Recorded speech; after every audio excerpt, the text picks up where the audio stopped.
but with our own tribe.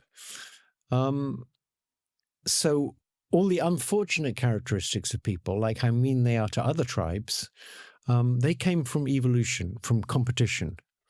Now what's happening is we're creating these new beings, these AIs, and instead of designing them so that they'll be how we want them to be, you might argue, I'm arguing for intelligent design of these new beings. We're letting the invisible hand of competition between companies design them. So what we've got is intense competition between companies within the US and between the US and China. And the beings that we're getting are the outcome of that competition. And they can have all these nasty properties that we don't want. We should be doing intelligent design of these beings, not letting the invisible hand of economic competition design them. And all the companies are focusing on, how can I make my chatbots smarter? We shouldn't be just thinking about how we can make them smarter. We should be thinking about how we can make them to be the kind of beings we would like to have out there, given that they're going to be smarter than us. And I'll tell you one thing about those beings. We would very much like them to care about us. And we'd like them to care about us more than they care about themselves. And almost no resources are going into how do you do that? Would you rather see a family doctor who's maybe seen 10,000 people, or would you rather see a family doctor who's seen 100 million people? That guarantees safety. That we're entering a period of great uncertainty where we're dealing with things we've never dealt with before. And normally the first time you deal with something totally novel, you get it wrong. And we can't afford to get it wrong with these things. Possibility. Why would they I'm not saying it will happen.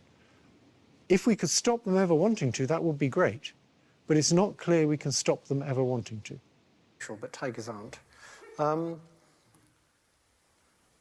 That's the situation we're in, except that AI does huge numbers of good things. It's going to be wonderful in healthcare. It's going to be wonderful in education. It's already wonderful if you want to just know any mundane fact, like what's the filing date for taxes in Slovenia. We all now have a personal assistant. Well, probably most of us. When you want to know something, you just ask it. And it tells you, and it's wonderful. So I think for those reasons, people aren't going to abandon AI. It might be rational if we had a strong world government to say, this is too dangerous, we're not going to develop this stuff at all. A bit like they've been able to do in biology with some gene manipulation things. They could agree not to do it. It's not going to happen with AI. So that only leaves one alternative, which is figure out if we can make an AI that doesn't want to get rid of us. Now, there's one good piece of news about this. If you look at other problems with AI, like it's going to make cyber attacks far more sophisticated, it's already making lethal autonomous weapons, and all the big countries with defense industries are going flat out to make more lethal autonomous weapons. It's already being used to manipulate voters and many other things. The countries aren't going to collaborate on that because they're all doing it to each other. And I mean, China is not going to collaborate with the US on how to make lethal autonomous weapons, or on how to prevent cyber attacks, or on how to stop fake videos manipulating elections. They're all doing it to each other. But for the issue of the AI itself taking over from people and making us either irrelevant or extinct, the countries will collaborate. The Chinese Communist Party doesn't want AI taking over. It wants to stay in charge. And Trump doesn't want AI taking over. He wants to stay in charge. They would happily collaborate. If the Chinese figured out how to stop AI wanting to take over, they would tell the Americans immediately, because they don't want it taking over there. So we'll collaborate on that in much the same way as the Soviet Union and the United States collaborated in the 1950s at the height of the Cold War in how to stop a global nuclear war. It wasn't in either of their interests. It's very simple. People collaborate when their interests align, and they compete when they don't. So for this one problem, which is in the long term our worst problem, at least we'll get international collaboration. And I think we should already be thinking about having an international network of AI safety institutes that focus on this problem, because we know we'll get genuine collaboration there.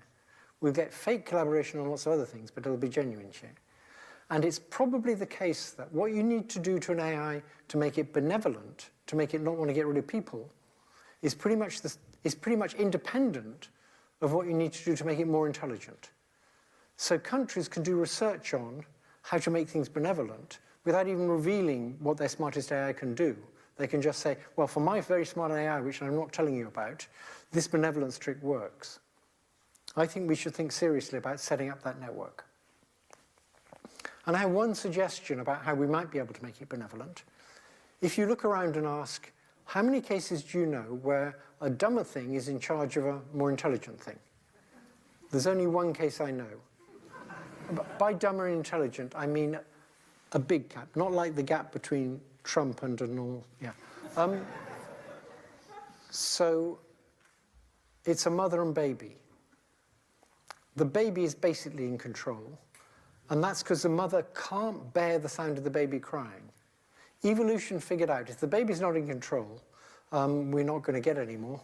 Evolution doesn't actually think like this, but you know what I mean. So it's wired into the mother, lots of ways in which the baby can control the mother. They can control the father a bit too, but not quite so well. Now, I think we should try and reframe the problem of how do we make AI benevolent in a very different way from how the leaders of the big tech companies are thinking of it.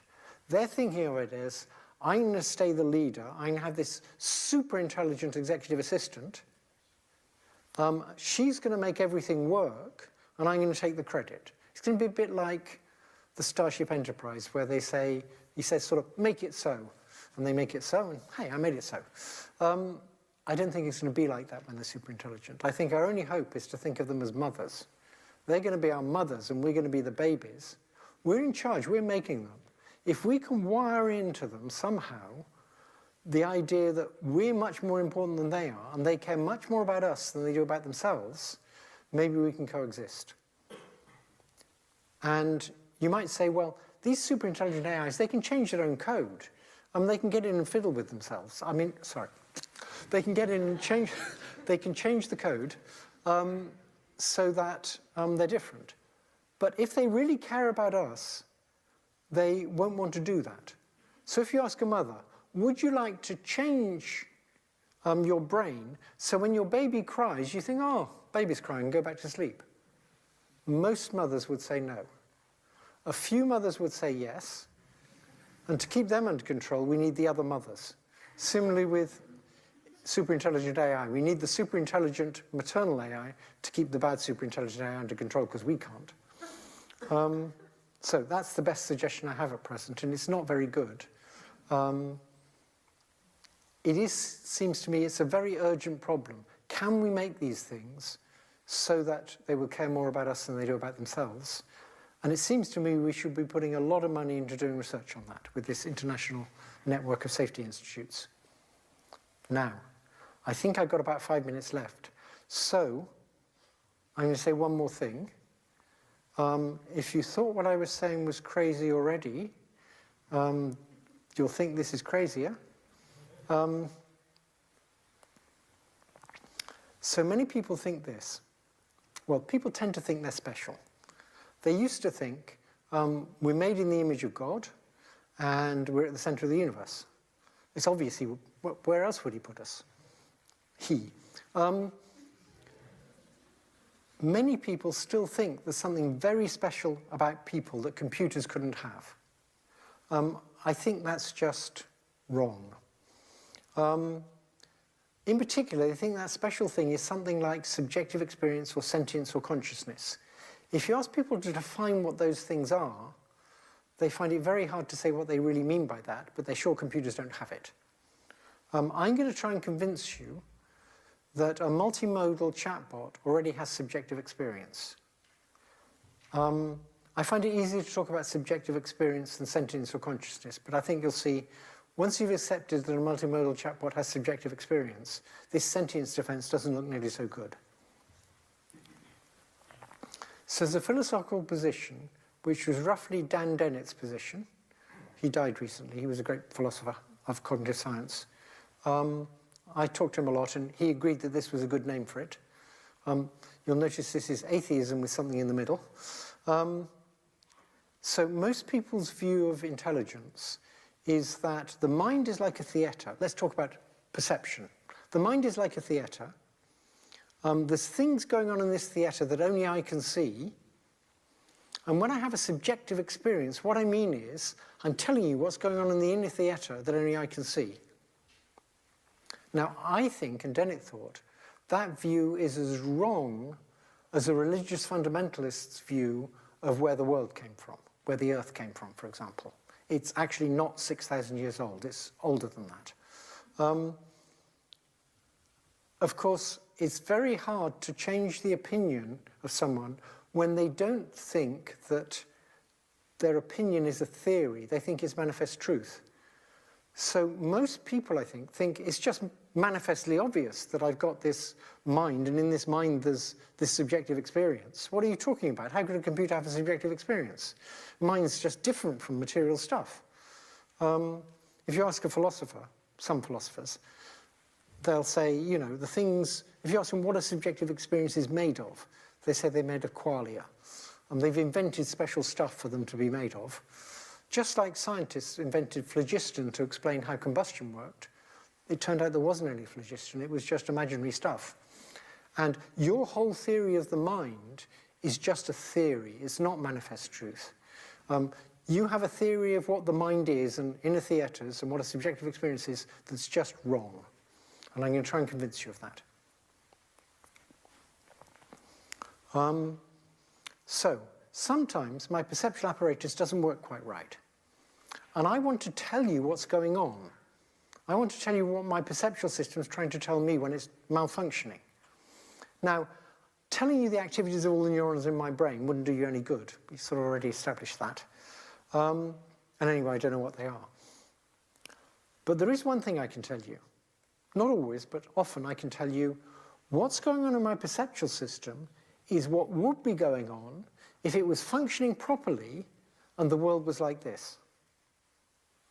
So I could describe what would be the normal causes for what's going on in my perceptual system, even though I know that's not what's happening now.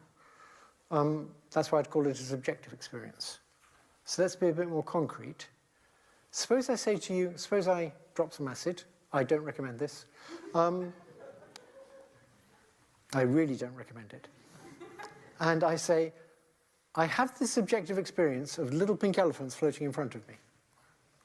According to the theatre view, there's my mind, my inner theatre, and there's little pink elephants floating about in this inner theatre that only I can see, and they're made of pink qualia, and elephant qualia, and not very big qualia, and right way up qualia, and floating qualia, and moving qualia, all stuck together with qualia glue. You can tell that's the theory I don't believe in. I'm going to say exactly the same thing without using the word subjective experience. So, here we go. My perceptual system, I believe, is lying to me. But if it wasn't lying to me, there'd be little pink elephants floating in front of me. Okay, so I didn't use the word subjective experience, but I said the same thing. So what's funny about these little pink elephants is not that they're in an inner theatre and made of qualia, it's that they're counterfactual. They're real pink and real elephant and really little, it's just they're counterfactual. If they were to exist, they'd be made of real stuff, not qualia. They'd be out there in the world made of real stuff. There is no qualia. But they're hypothetical. That's what's funny about them. They're not made of spooky stuff, they're just hypothetical. And they're my way of explaining to you how my perceptual system's lying to me. So now let's do it with a chatbot. I have a multimodal chatbot. I've trained it up, it can talk, it's got a robot arm so it can point, and it can see things. And I put an object in front of it, it points at the object, no problem. I say, point at the object, and it points at it. Then I put a prism in front of the camera lens. And I put an object in front of it and say, point at the object. It says, there. And I say, no, the object's actually straight in front of you. But I put a prism in front of your lens. And the chatbot says, oh, I see, the prism bent the light rays. So the object's actually there. But I had the subjective experience it was there. If it says that, it's using the word subjective experience exactly like we use them. So I rest my case. Chatbots, multimodal ones, already have subjective experiences when their perceptual systems go wrong. And I'm done.